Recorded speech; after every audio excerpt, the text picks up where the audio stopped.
Il a prêché. 120 ans. Hier la pluie. Est-ce que vous avez compris? Pendant que les gens ne connaissaient pas que la pluie c'est quoi? Parce qu'il n'y avait pas la pluie depuis que j'avais créé le monde. Et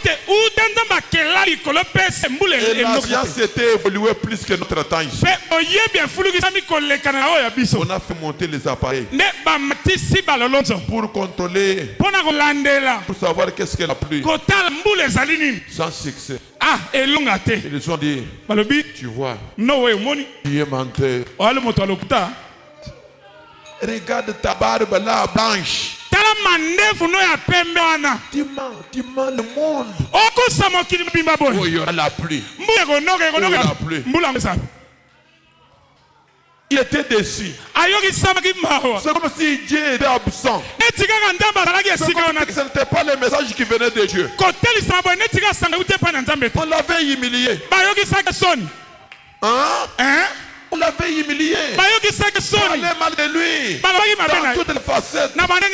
Cependant qu'il y avait quelque chose qui était caché devant. Il y a le temps de Dieu et limite de temps. Quand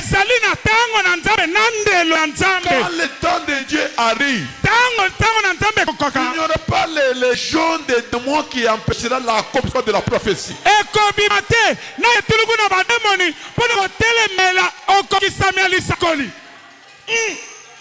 Même si la personne n'a pas la foi, je vais vous poser la question.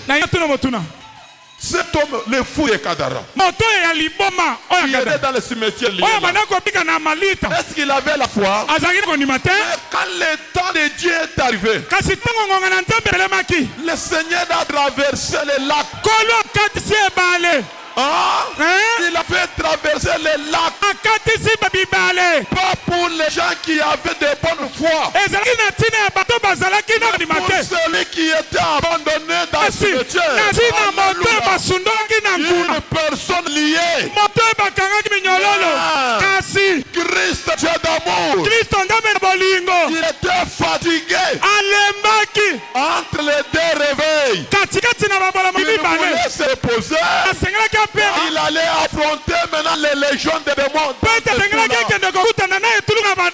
il y avait la tempête, lui s'est reposé. Vous allez dire qu'il n'était pas présent. Il est venu intervenir après. Il y avait la tempête. La barque commençait à... Lui était toujours dans la barque. Il n'était pas absent. Il n'était pas quelque part. Il était dans la barque. Et la tempête secouait la barque. Lui somnolait. Il attendait que ce peuple-là l'appelle. Et vous ici, il y a quelqu'un qui sera consolé ce soir. Alléluia. Il y a quelqu'un qui sera consolé ce soir. Car le Saint-Esprit c'est un consolateur. Le véritable consolateur, c'est Christ. Quand il vous console, il vous donne la paix du cœur. Il vous donne la maîtrise de soi. S'il y a un problème, le consolateur va te calmer. Parce que ce n'est plus toi qui vis, c'est Christ qui vit en toi. Cette parole est certaine. Jésus-Christ est le même hier, aujourd'hui et éternellement. C'est lui qui est prêt ce soir. Le même Christ qui avait visité le fou de Kadara. Il visité ce soir. Il y a seulement l'atmosphère.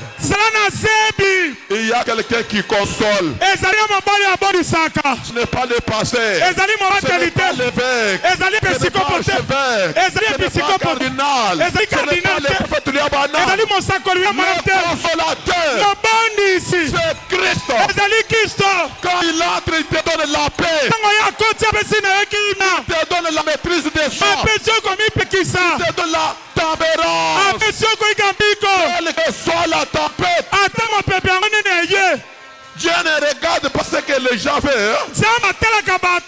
Il regarde votre agissement dans le cœur. Dieu fait avec le cœur. Et vous ici, il y a quelqu'un qui sera consolé ce soir. Un Dieu véritable à qui j'ai donné confiance, que je n'ai jamais trahi. Je tiens cette Bible à l'air.